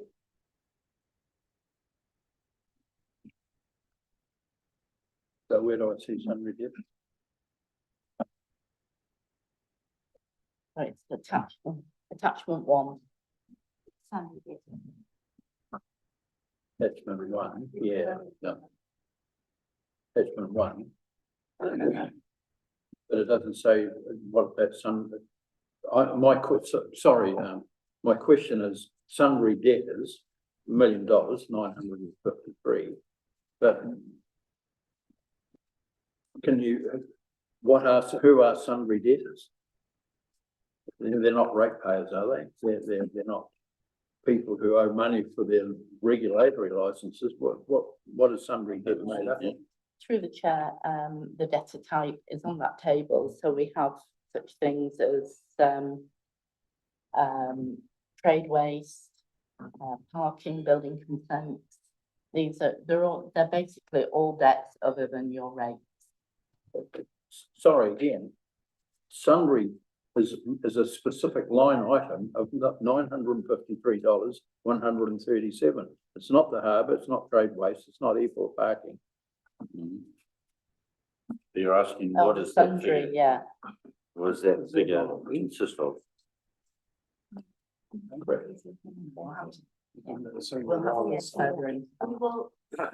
We will look further into that and provide more detail. Yes. Good questions, yeah. So if we just have, I mean, for things like that, most of the other things we can readily identify what they are. So thank you for that. And just a little more clarity around what constitutes the sundry debtors. Rosalie. Page 25, sundry debtors, it's got that number 12, 784, and that was the sundry debtor, designed by, NZTA. On top of, page 25, it's got the 784 was the sundry debtor, which has since been paid. So you found the breakdown, have you, Leslie? Well, it is, and the other thing, well, yeah, it's in here, but just another thing that's sort of, I've been struggling right through this meeting, that I spent time reading. I underlined, made notes, they've all disappeared. And then I read at the top, it's amended. So all my notes and everything that I have disappeared. Because this is an amended, so I'm not sure when this, these items were amended, but as of yesterday morning, I had highlights and marking on them, and they're all gone. So can we just follow up on that one? Because Yeah. we're probably going to need a little more technical assistance to make sure that notes that we've got, annotations, are saved. And then if there's any amendments, they come out as amendments to the document that we can clearly identify that are merged into our documentation. Is that possible? Right, we'll look into it. Thanks, Rosalie. It's a valid point. Mayor Chris. And then Colin, sorry, after that. I'll just ask Leslie.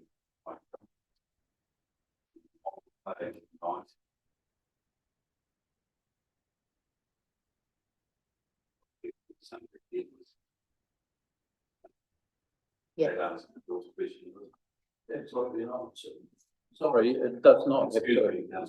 Yeah. Through the chair, no, I understand what was being said. We classified sundry debtors as being everything other than rates, but there is actually a line item there that says sundry, so you've got a sundry debt. So yes, yeah, I understand what you're saying, and we in future we will have that broken down. Yeah, and just while we're at it, when we enter into the discussion period, are you able just to refer us to what Rosalie was identifying as the breakdown of the sundry debtors that you've given, or not?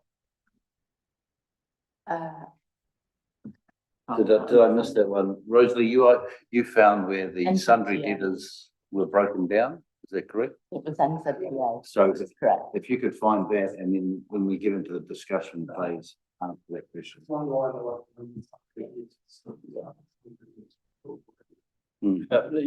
Excuse me, Mr. Chair, I must point out that while Rosalie's right that it's identified as some, but that is why it has reduced from 1.7 million down to 1 million.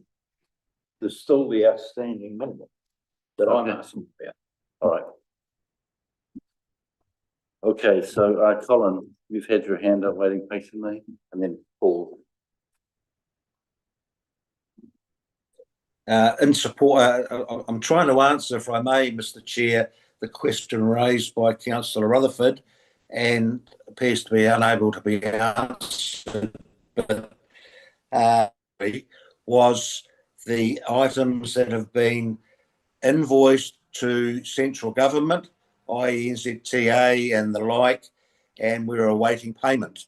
Happy to be corrected on that, but I think that is what it's about, and just wondering if we can just move on, if that answers satisfactory for the councillor. What I would ask though, why are the comments not updated on a regular basis? And I'll just ask a question there, which Councillor Rutherford is asking about, in terms of sundry, where we have 953,000, that instalment arrangements entered into for those with long-standing debt. Now, it comes back to what I'm saying before, Mr. Chair. I think you'll find they do relate to central government. We're waiting for payment, but the narrative, I believe, needs to be reviewed. In other words, it doesn't change from one to the other. Right. I hope that explains the reason for the 953,000. All right, I think we'll just table that for discussion, if it does or not. If I could ask that, and then I've got Paul, and then Tony. do you? Not certainly making it. All right, I'll fire back. What do you got, Tony? I'm happy to move 4.5 debt management report as read. Yeah. Yeah. Great, thank you. So question time, I just want to confirm that everybody's had their opportunity to question and then give us some discussion time around it if necessary. No more questions of that? All right, thanks. Do I have a seconder for Tony's move? Ray? All in favour? Oh, yeah, discussion, sorry. Sorry, Linda. All right, so we'll have some discussion now. And we'll call on Ray. As the seconder of the motion, I have nothing to contribute further to the discussion. Oh, thank you.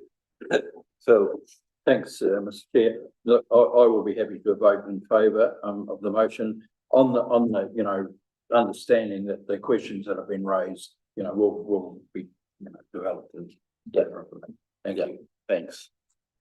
Any other points of discussion? I mean, I think we covered a whole lot of them in the question time, but I think everybody's got questions that we need to come back with, some a little bit more detail, and thank you for the report. So now I can call for a vote. All in favour? Aye. Aye, that's unanimous.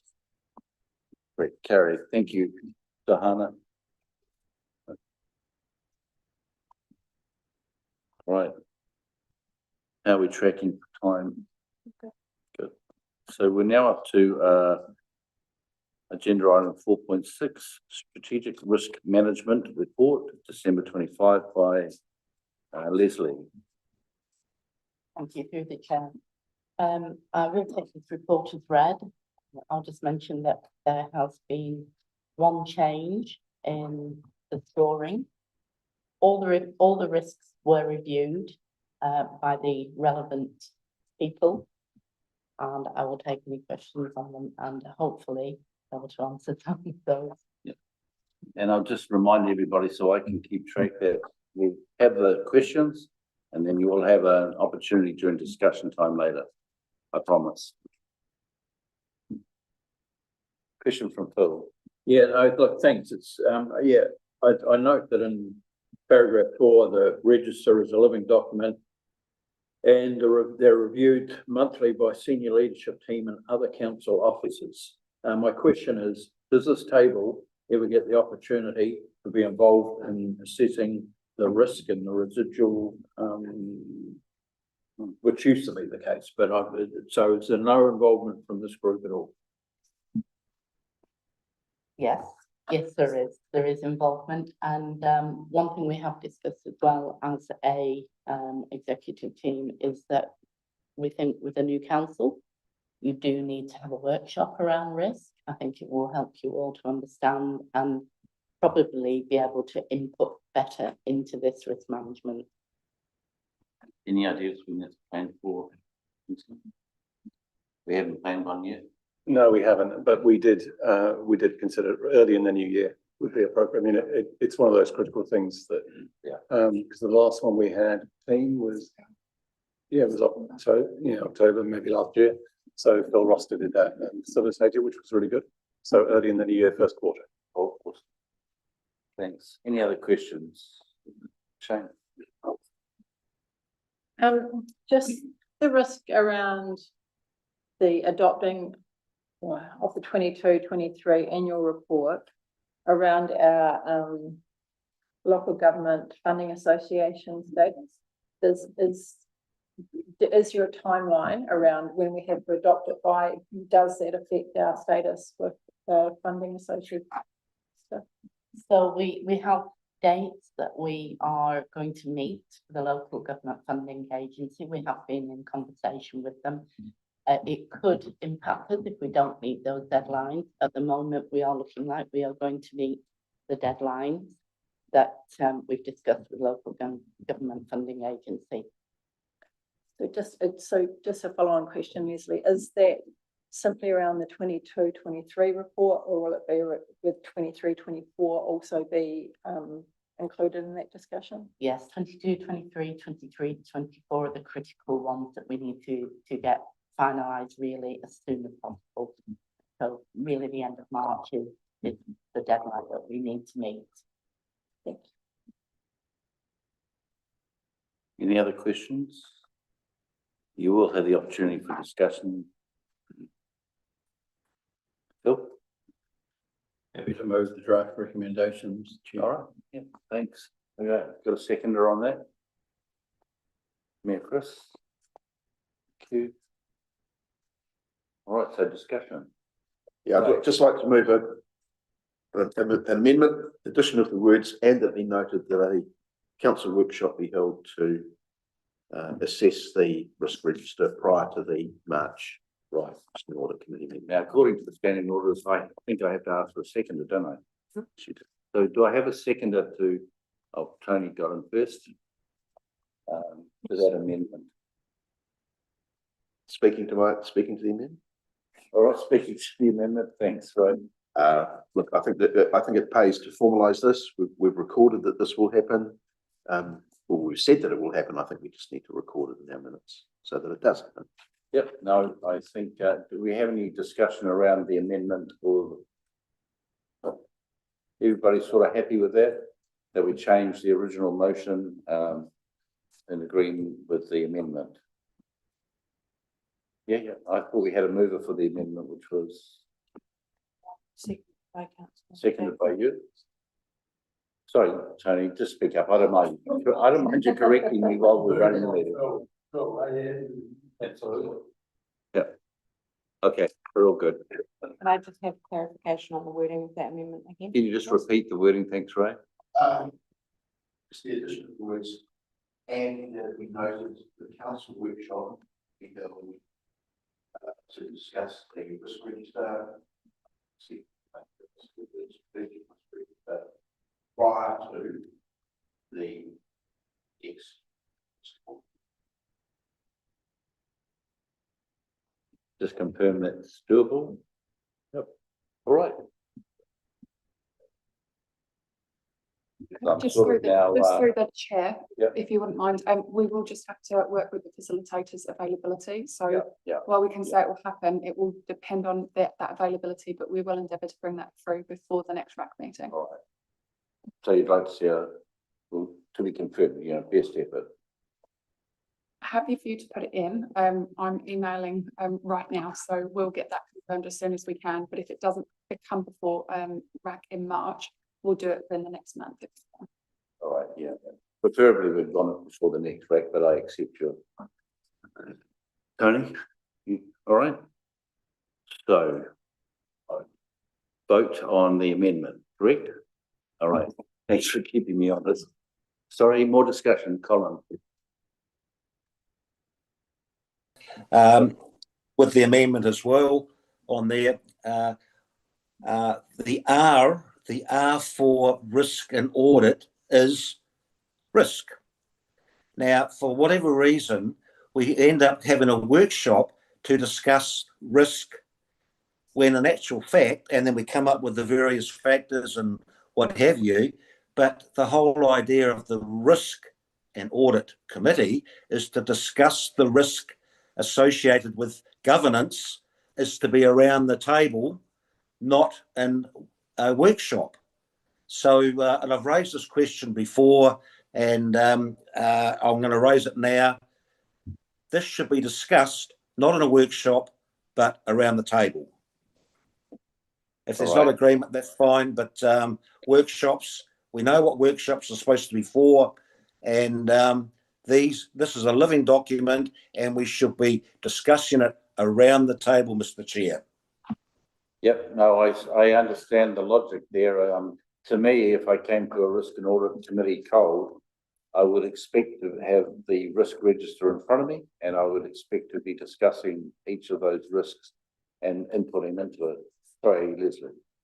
Through the chair, I think this is more, it's kind of a briefing workshop for understanding on risk and how to govern risk rather than individual risks on our register. So so you'll have more of an understanding of that. That is absolutely the intention of my amendment. Okay. Right, any more discussion on that? I mean, we've basically got two models here. One of which is we discuss the risk register as a main agenda item and go through assessing risk of each of these strategic areas in this forum, or we have a workshop first, educate everybody how we deal with risk, and then just determine perhaps how we're going to deal with it in the future with the Risk and Audit Committee when we get a permanent chair and we get a confirmed terms of references. That's sort of where we're going with this one, is it, right? Yeah. Sorry, Shane. My question is, if there is concern around the current risk register, would we not be bringing that up now before we vote on it anyway? We would have read the risk register if we had some concern around it, or if we feel something needs to be added to our risk register in discussions around other assets or whatever, then we would ask them to be added to the risk register. Yeah, I would have thought that would have been the case, but I'm happy to. David? Yeah, the risk register obviously is a living thing. All we're asking is that we're brought up to spec new councils, etc., to where the current status is, and then I would expect that this being the Risk and Audit Committee, any variations that are of concern would then be raised here under that guise. It's not somewhere where we're going to review the entire risk register, because that a lot of that has specialist input. Yep. I mean, are any one of us here an expert in health and safety and risk? We're here as governance to oversee and I just need to understand what the overall state of play is, and then any variable changes that may increase risk or in fact decrease risk, so that we can discuss that here at this table. I can tell you that if you have any red risks, they should automatically be tabled and discussed. The others, a little bit more flexibility. Certainly you don't discuss all the green ones.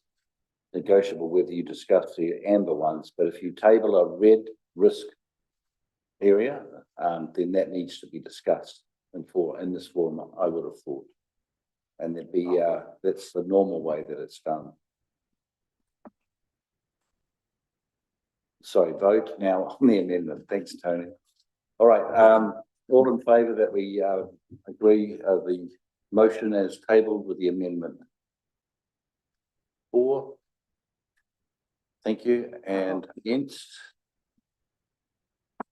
Unanimous. Thank you.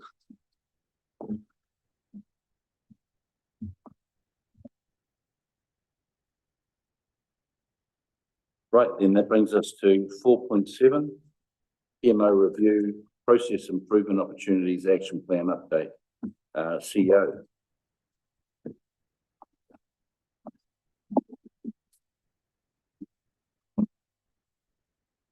Thank you, Mr. Chair. So there's not a huge amount of update on the PMO process improvement report this month. We, as you can see, we've worked through a lot over the last 18 months. The only real change we've made this month is just noting that the ongoing focus on procurement.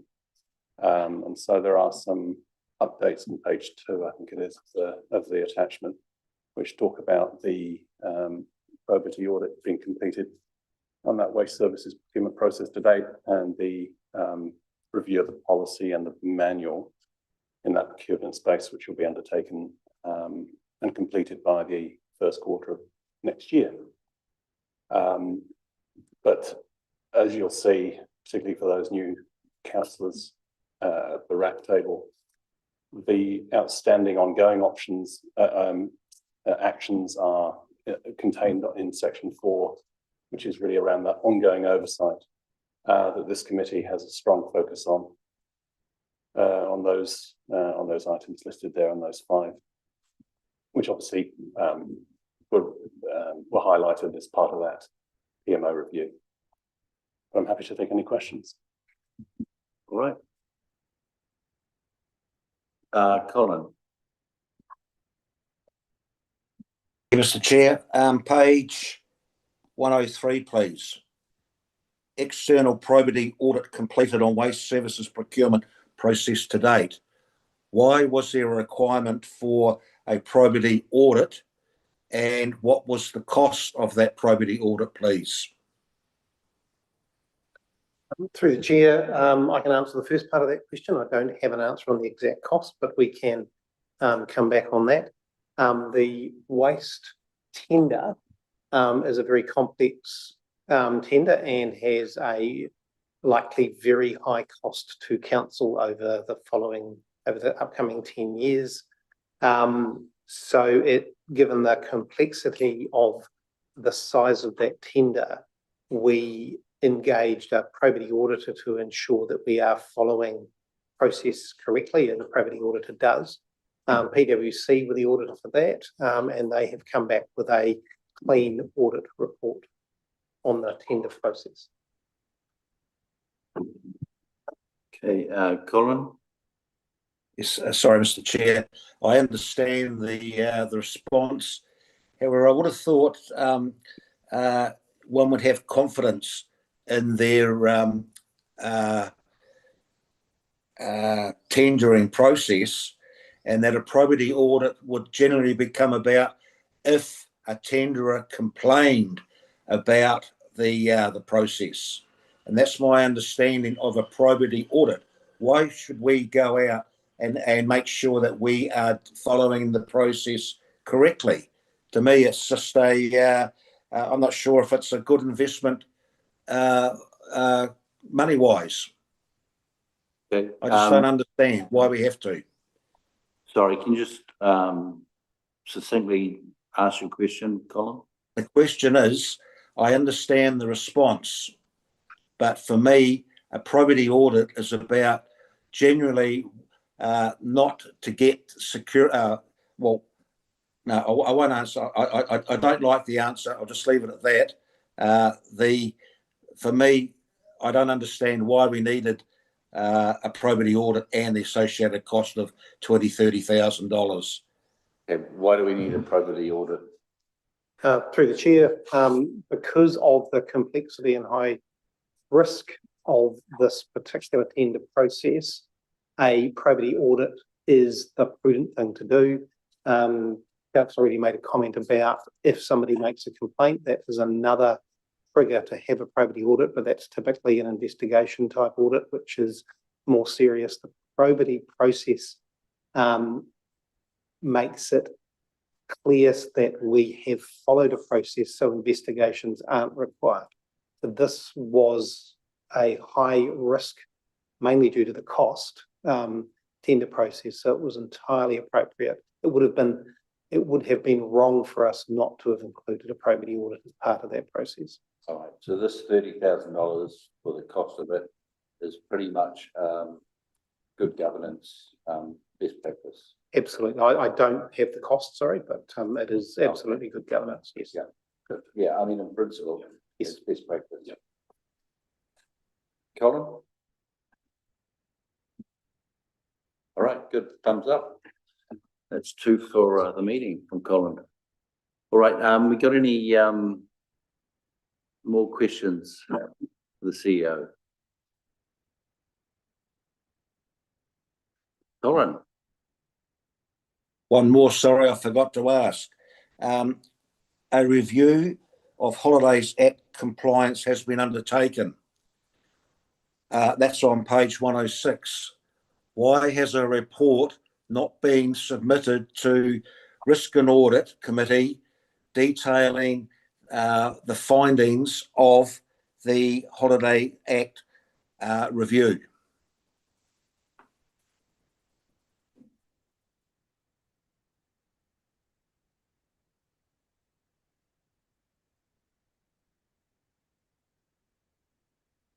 To the chair, we've received a holiday pay report from PwC. They carried out the review.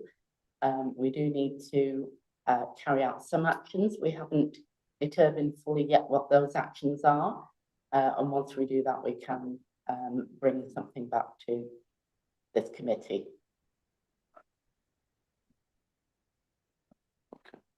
All right. We can have some discussion around that in discussion time if it doesn't meet your question requirements. Any other questions?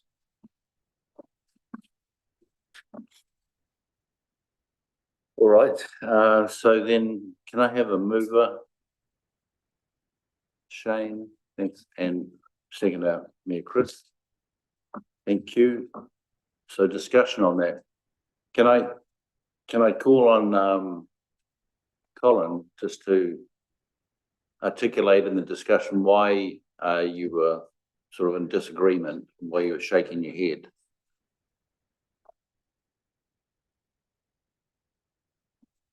The reason being is that, Mr. Chair, a review of the Holidays Act, when we had the back in March, I think it was March, April, PwC came in and undertook a internal audit of payroll and accounts payable. I think it was, yeah. Now, part of that review of payroll, they identified some issues with the Holidays Act, and they could be significant, given that the complexity, as we know with other organisations, and the complexity of the Holidays Act, there have been some errors identified. By the sound of it, PwC identified these errors, and they came back and undertook at some stage a review of the payroll system and with the Holidays Act. Now, we had a meeting in September of RAC. No mention there about that I can recall, but is it only the fact that I've raised this question now about the review that a paper may, we're considering this? When will we receive something to do with the how can I put it, what was identified, any issues that were identified by PwC? Now, if staff need to look at this and decide what we're going to do, that's fine. But if there are issues with the compliance with the Holidays Act, I believe we should know now, not until 3 months' time. And that's the reason why, Mr. Chair, I was shaking my head, because when will this review happen and so on? Is it the cart leading the horse or the horse leading the cart? No, I understand the question, I think. And as an employer, yeah, no, it's all right. It's a discussion time now. So just relax. So, my approach to this, and I'll table it here just as a participant, is that when you have these changes in policies like pay and conditions of service and holiday acts and all that sort of thing, there's a process that they go through where they sort of table it, they float it around, get some feedback, and then they set a date for the implementation of those things to be in effect. And I would have thought that that would have been purely within the realm of responsibility of the CEO to monitor, to keep abreast, and if there's risks that come out from it, then make us aware of those risks. Let him do his job is what I would say, and let's focus on our job. I mean, it's a holiday pay act.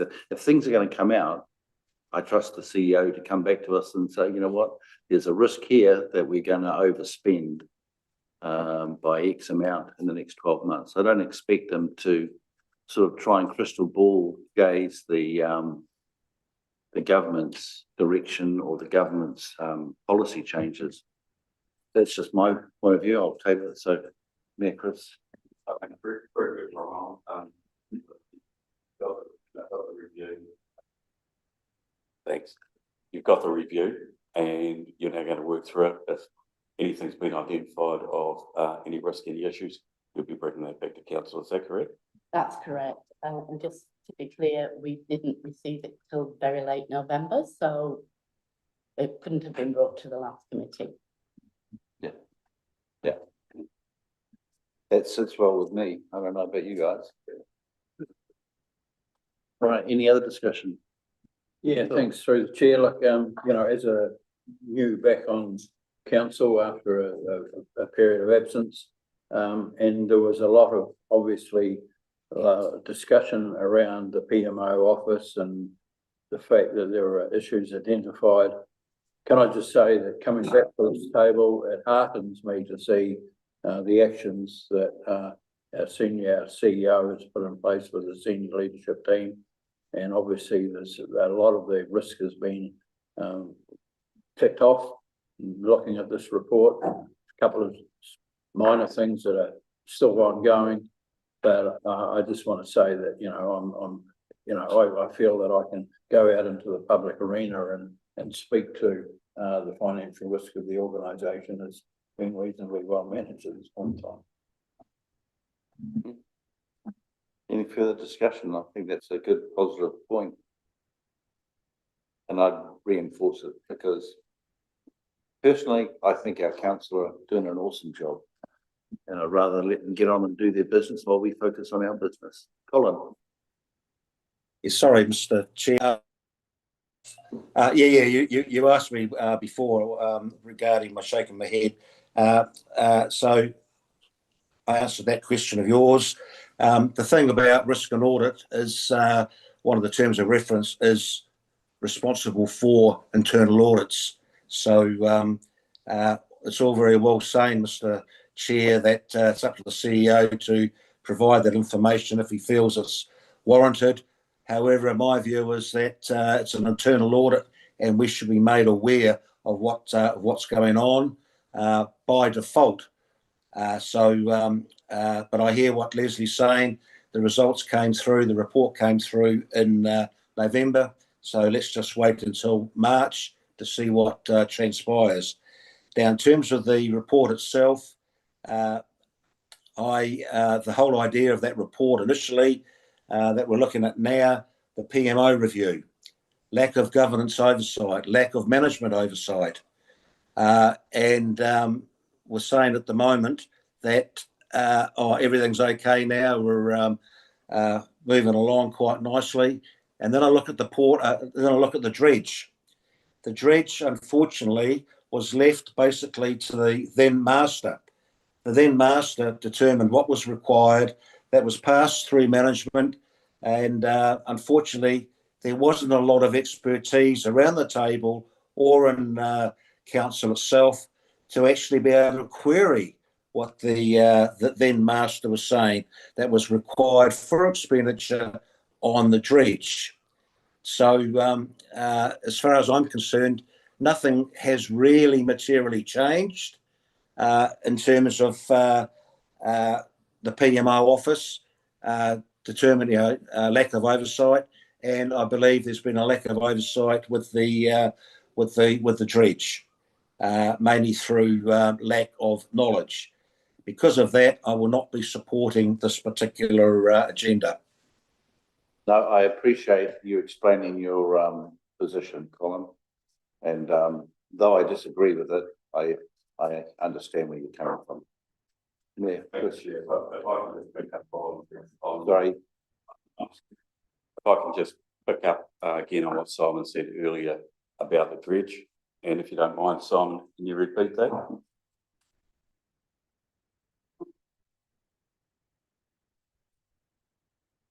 Through the chair. So yes, just confirming we are very, very conscious of the port and the dredge and the lack of ongoing work for the dredge. So we are looking at other options, including JVs and leasing and so on. And that will be a focus over coming months. We will come back to council and talk through what those options might look like.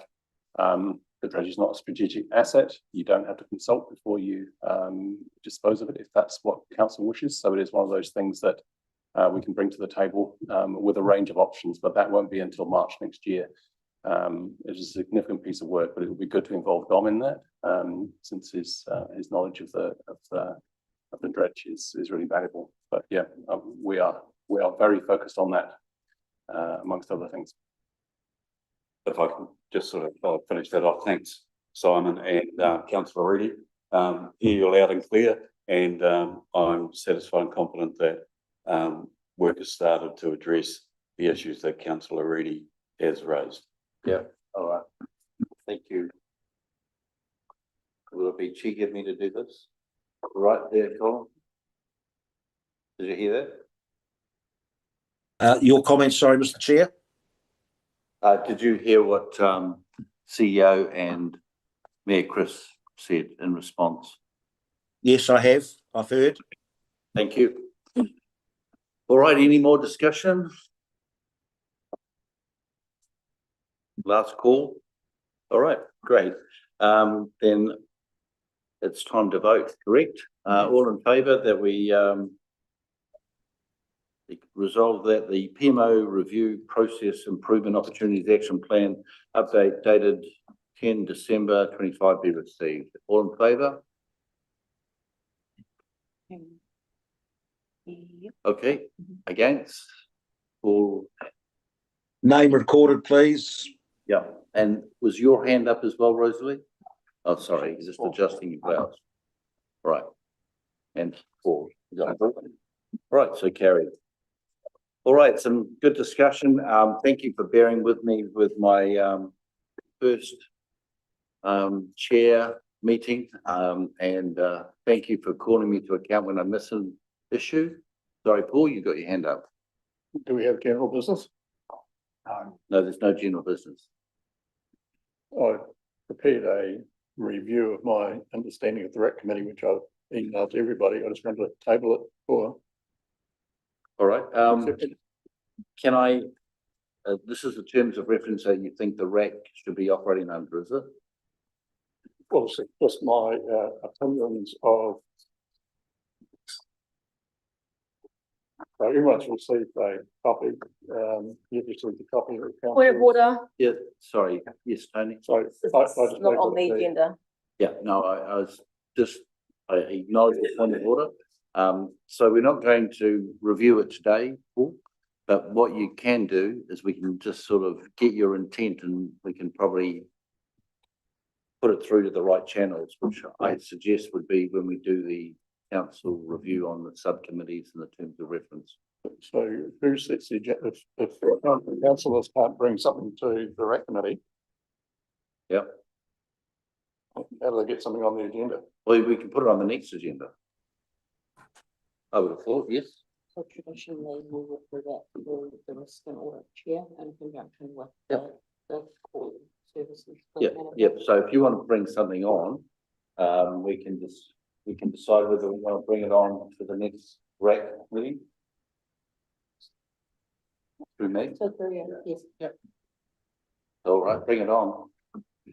Well, if there's a serious area of risk that needs dealing with within the next month. Yeah, no, we can't do it at this Paul. So, sorry, Ray, you wanna? Sorry. Well, just speaking to the point of order, and also as a new councillor like Paul, it is a matter which I'm also not very clear about. So I would like to maybe see some written instruction around this issue, pretty soon. Okay, noted. Linda? If council is referred to the standing orders, there's a clear process on how to get things on the agenda. So maybe have a look at that and come back to it. Yeah, Well said. So Paul, if you could refer to the standing orders on putting an agenda item on for the meeting, then we'll have a look at that, address it, and you'll receive a sympathetic hearing. I did submit it to Simon to be added to this agenda. No, not through the process. Not through the process. All right. So not. Sorry, I missed. Not through the standing orders. Yeah. So go back to the standing orders. We'll have a resubmission, and then we'll hear it. Okay. I'm getting close the meeting. Cut away. All right. So thank you again for bearing with me on the first interim chair for this. I appreciate everybody's patience and resolve to get things done and get things done properly. And I hope that you've all had the opportunity to say your piece and get feedback on it. So with that, I'll declare the meeting closed. closed. One final comment, Mr. Chair, don't be in any hurry to appoint an independent person, will you? Well, yeah, I know. Oh, I'm in a hurry. Sorry, so we're just going to thank the staff and we're going. Yeah. Sorry? Yeah. So thank the staff. Again, you're a great team. Thank you for supporting us. The questions are not personally motivated. They're motivated by getting things out. And I hope you take them in that regard. So thank you for your support and CEO and